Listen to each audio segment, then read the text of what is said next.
हिंदू धर्म में वरुथनी एकादशी एक महत्वपूर्ण व्रत है जो वैशाख माह के कृष्ण पक्ष की एकादशी तिथि को मनाया जाता है। वरुथनी एकादशी का व्रत भगवान विष्णु के वराह अवतार को समर्पित है। माना जाता है कि इस व्रत को करने से मनुष्य को अपने पापों से मुक्ति मिलती है और पुण्य की प्राप्ति होती है।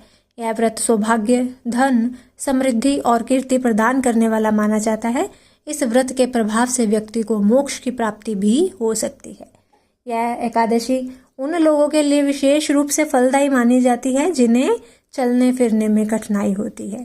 पंचांग के अनुसार वैशाख माह के कृष्ण पक्ष की एकादशी तिथि 23 अप्रैल 2025 को शाम 4:43 पर शुरू होगी और अगले दिन 24 अप्रैल 2025 को दोपहर 2:32 पर समाप्त होगी। उदया तिथि के अनुसार वरुथनी एकादशी का व्रत 24 अप्रैल दिन गुरुवार को रखा जाएगा। इसके व्रत का पारण अगले दिन 25 अप्रैल दिन शुक्रवार को सुबह 5:46 से लेकर 8:23 पर किया जाएगा। अपने क्षेत्र के अनुसार इसका पारण का समय देख सकते हैं, थोड़ा ऊपर नीचे कभी हो जाता है। हरे कृष्णा, राधे राधे। आप सभी का बहुत बहुत धन्यवाद मेरे चैनल पर आने के लिए।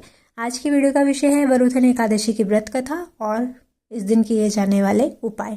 सबसे पहले जान लेते हैं उपायों के बारे में। मान्यता है कि भगवान श्री विष्णु की पूजा में शंख का प्रयोग अत्यधिक शुभ और फलदायी माना जाता है।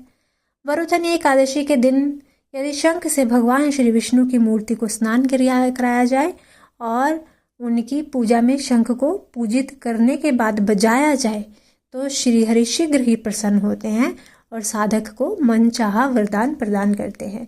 आप इसमें भगवान श्री विष्णु की मूर्ति ले सकते हैं और अगर नहीं तो आपके घर में अगर लड्डू गोपाल है तो उनका भी आप अभिषेक कर सकते हैं। और अगर मूर्ति नहीं है तो आप विग्रह जो है उनको पूजा कर सकते हैं। फिर आता है कि वरुथनी एकादशी के दिन भगवान श्री विष्णु की पूजा में प्रयोग लाए जाने वाले शंख में गंगा जल भरकर यदि पूरे घर में छिड़का जाए तो घर की सारी नकारात्मक ऊर्जा दूर होती है और सकारात्मक ऊर्जा के साथ सुख सौभाग्य का वास बना रहता है। याद रखिएगा, पहला है शंख से अभिषेक करने का और उसे बजाने का, दूसरा है उसमें जल भर के, गंगा जल भर के और पूरे घर में छिड़कना है। फिर आता है वरुथनी एकादशी के दिन भगवान श्री विष्णु को शीघ्र प्रसन्न करने और उनसे मनचाहा वर पाने के लिए उनकी पूजा में लगाए जाने वाले भोग में उस तुलसी के पत्ते को जरूर चढ़ाएं जिसे हिंदू धर्म में विष्णु प्रिया कहा जाता है। तो आपने तुलसी के पत्ते को चढ़ाना है। जो भी आप भोग भगवान को अर्पित करें उसमें तुलसी का पत्र जरूर डाल लीजिए। फिर आ जाता है कि हिंदू मान्यता है कि भगवान श्री विष्णु की पूजा में पीले रंग की चीज़ों का प्रयोग बेहद शुभ माना जाता है।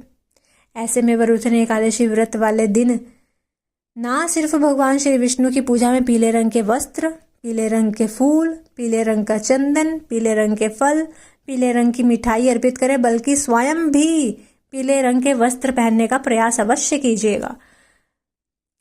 वरुथनी एकादशी के दिन भगवान श्री विष्णु की कृपा पाने के लिए गाय के दूध से बने घी का दिया जलाकर पूजा एवं आरती करनी चाहिए। मान्यता है कि एकादशी की पूजा में इस उपाय को करने पर शीघ्र ही हरि कृपा बरसती है। इस दिन आप दान पुण्य कर सकते हैं और गौ सेवा कर सकते हैं। आपके आसपास में कोई गौशाला है तो वहाँ जाइए और गायों को हरा चारा अवश्य खिलाइए। गौ माता का आशीर्वाद प्राप्त करें। भगवान श्री कृष्ण जो है उनको ये गौओं से बहुत प्यार है, प्रेम है, तो वो भी बहुत प्रसन्न होते हैं ऐसा करने से। तो ये तो रही उपायों की बात। अब जान लेते हैं व्रत कथा। भगवान श्री विष्णु की जय, एकादशी मैया की जय। वैशाख मास के कृष्ण पक्ष की एकादशी को अत्यंत पुण्यदायिनी और सौभाग्य प्रदायिनी वरुथनी एकादशी कहा जाता है।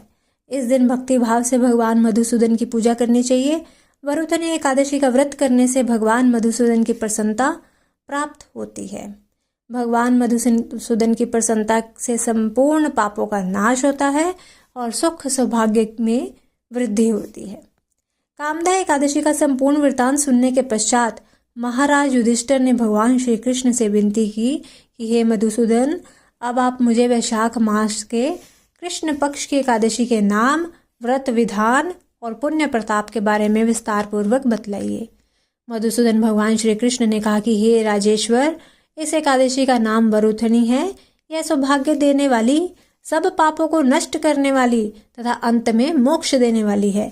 इस व्रत को यदि कोई अभागिनी स्त्री करे तो उसको सौभाग्य मिलता है। इस वरुथनी एकादशी के प्रभाव से राजा मानधाता स्वर्ग को गए थे।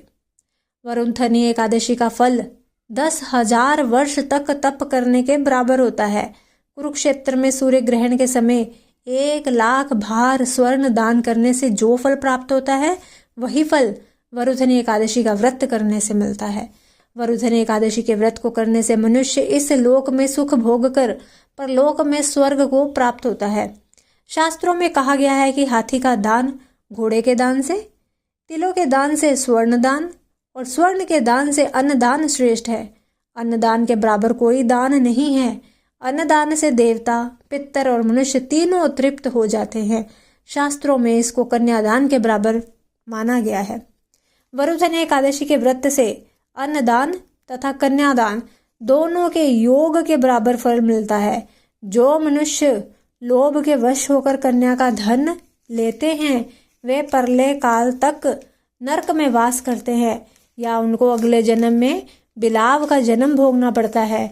जो मनुष्य प्रेम एवं धन सहित कन्या का दान करते हैं, उनके पुण्य को चित्रगुप्त भी लिखने में असमर्थ हैं। जो मनुष्य इस वरुथनी एकादशी का व्रत करते हैं, उनको कन्यादान का फल मिलता है। वरुथनी एकादशी का व्रत करने वालों को दशमी के दिन निम्नलिखित 10 वस्तुओं का त्याग कर देना चाहिए। पहला, कांसे के बर्तन में भोजन करना। दूसरा, मांस। तीसरा, मसूर की दाल। चौथा, चना। पांचवा, कोदो। छठवां, शाक। सातवां, मधु यानी शहद। आठवां, दूसरे का अन्न। नौवां, दूसरी बार भोजन करना एवं 10वां, स्त्री प्रसंग। ब्रह्मचर्य का पालन करें। व्रत करने वाले दिन जुआ नहीं खेलना चाहिए तथा शयन भी नहीं करना चाहिए। उस दिन पान खाना, दातुन करना, दूसरे की निंदा करना तथा चुगली करना एवं पापी मनुष्यों के साथ बातचीत करना सब त्याग देना चाहिए। उस दिन क्रोध तथा मिथ्या भाषण भी नहीं करना चाहिए। हे राजन, जो मनुष्य विधिवत इस एकादशी का व्रत करते हैं, उनको स्वर्गलोक की प्राप्ति होती है। अतः मनुष्य को चाहिए कि यह व्रत अवश्य करें तथा पापों से उसे डरना चाहिए। इस व्रत के महात्म को पढ़ने तथा सुनने मात्र से 1,000 गोदान का फल मिलता है। इसका फल गंगा स्नान के फल से भी अधिक है। बोलिए श्री हरि विष्णु की जय, एकादशी मैया की जय। अगर वीडियो अच्छी लगे तो कृपया वीडियो को लाइक कीजिएगा, शेयर कीजिएगा। मिलती हूँ अपनी अगली वीडियो के साथ। तब तक के लिए सभी को हरे कृष्णा, राधे राधे।